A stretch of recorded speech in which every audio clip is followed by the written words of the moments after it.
Rajasthan medical relief society की आज 8 CHC में से 5 सीएचसी पर एसडीएम, बीसीएमएच और स्थानीय डॉक्टर बैठकें की है, जिसमें सिरानियाबाद, छोटी खाटू, मंडूकरा, तोशिना और मोलासर, ये 5 सीएचसी आज की हैं। इन सीएचसी में एक तो आने वाले समय में आवश्यकता अनुसार कौन सी तो मेडिकल फैसिलिटी और कौन सी उनको बेसिक इंफ्रास्ट्रक्चर देने की जो बजट है उस पर चर्चा की है। क्योंकि जो यहाँ डर रहा था इससे पहले वो बहुत बिगड़ा हुआ था, और हमने ये कहा कि जो राज्य सरकार के गाइडलाइन के अनुसार जो सिस्टम बना हुआ है उस फॉर्मेट में आप प्रस्तुत करो तो हम अप्रूव करेंगे। लेकिन जो इनको इमरजेंसी थी उनको हमने अप्रूव किया है, और डॉक्टर्स को, बीसीएमएचओ को भी निर्देश दिए हैं कि जनता को फैसिलिटेट करने के लिए, मेडिकल सुविधाएं देने के लिए उन चीज़ों की प्राथमिकता के आधार पर आइडेंटिफिकेशन कीजिए कि कौन सी अस्पताल में डॉक्टर कम है, स्वीकृत डॉक्टर कितने हैं, पद स्थापित कितने हैं, और उन पद स्थापित का भी प्रतिनियुक्ति कहीं की हुई है, यानी दूसरी जगह उनका डेपुटेशन किया हुआ है, तो वो क्यों किया हुआ है।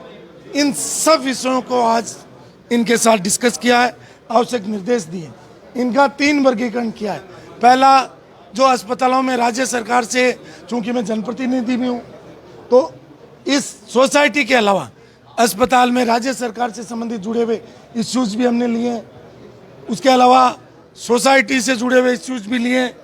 और तीसरा जो है एनएचएम से जो परमिसेबल आइटम्स हैं उनकी लिस्ट भी हमने मांगी है, क्योंकि हम कंसर्निंग एडमिनिस्ट्रेटिव ऑफिस को यहाँ की रिक्वायरमेंट भेजेंगे और उसका समाधान करवाएंगे। क्योंकि मेरी प्राथमिकता में है कि अस्पताल, बिजली, पानी और शिक्षा अभी तुरंत प्राथमिकता है।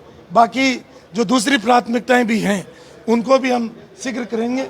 और हर सप्ताह किसी न किसी विभाग का, उनके विभाग के अधिकारियों के साथ निरीक्षण करना, भौतिक सत्यापन करना, मौका मुआयना करना और उनकी जो कार्य पद्धति है उसको करना और राज्य सरकार तक पहुंचाना। क्योंकि विधानसभा सत्र भी आ रहा है, यहाँ की विभिन्न समस्याएं जो विधानसभा के पटल पर, जो एक जनप्रतिनिधि के रूप में, विधायक के रूप में मुझे परमिसिबल है, वो सारी जन समस्याएं राज्य सरकार के समक्ष विधानसभा में उठाएंगे। और बाकी जो है राज्य सरकार को ज्ञापन के माध्यम से संबंधित मंत्री को यहाँ की समस्याओं से अवगत कराना, उनका समाधान कराना। क्योंकि बजट वर्ष है और बजट में मतलब हम क्या क्या जुड़वा सकते हैं वो बजट से पहले राज्य सरकार के संबंधित विभाग को देना।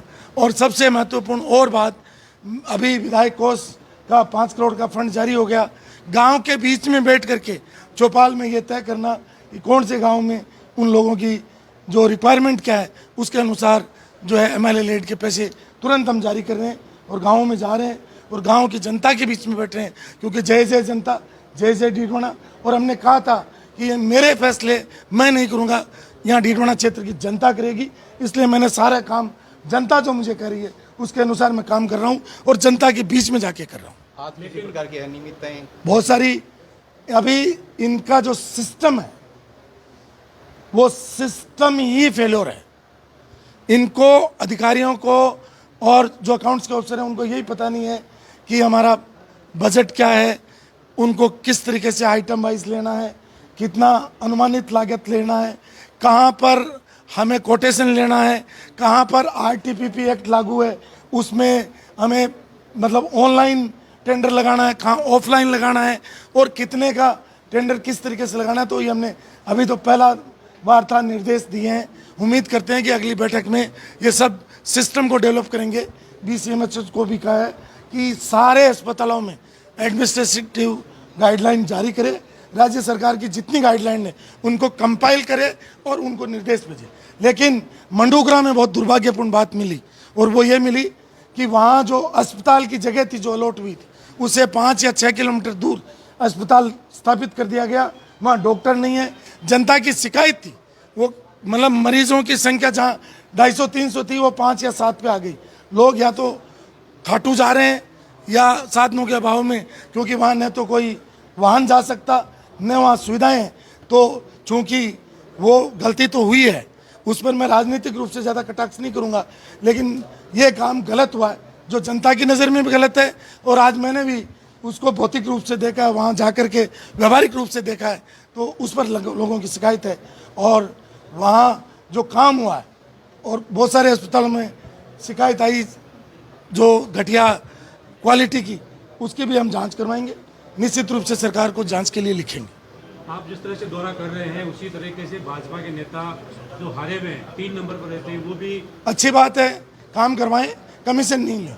लेकिन आपको उद्घाटन से दूर रखा जा रहा है, सरकारी योजनाओं से दूर रखा जा रहा मेरी बात सुनो, मेरे को जनता ने अपनी सेवा के लिए चुना है और मैं सेवा मेरे हिसाब से कर रहा हूँ, और जो मेरे अधिकार क्षेत्र है उसमें पूरा काम कर रहा हूँ। अब कौन घूम रहा है, कौन नहीं घूम रहा है, कौन जीता कौन हारा, वो जनादेश था, जनादेश का पालन मैं कर रहा हूँ। और थोड़े दिन घूमेंगे और घूमना चाहिए, घूमने भी चाहिए, अच्छी बात है, लेकिन काम करें, रिजल्ट दें, फोटो नहीं चढ़ाएं, रिजल्ट दें। अनुशंसा उन्होंने भी कही है कि हमने कई ट्यूबवेल पास करवाई है, कई जगह विकास कार्य स्वीकृत करवाए। वो दिखा दें उनकी अनुशंसा के अनुसार राज्य सरकार की कोई चिट्ठी दिखा दें लोगों को कि साहब ये, या उनको परमिसेबल है, क्योंकि राज्य सरकार ने तो मुझे जवाब दिया है कि ये तो आपके हाथ से आई है और ये जिला कलेक्टर ने दी है, कहीं उनका नाम नहीं है, तो वो आपको मैं आपकी बार आऊँगा तो विधानसभा से जवाब आया दे दूंगा। अब कौन क्या चढ़ा रहा है उससे मुझे मेरा कंसर्न नहीं है।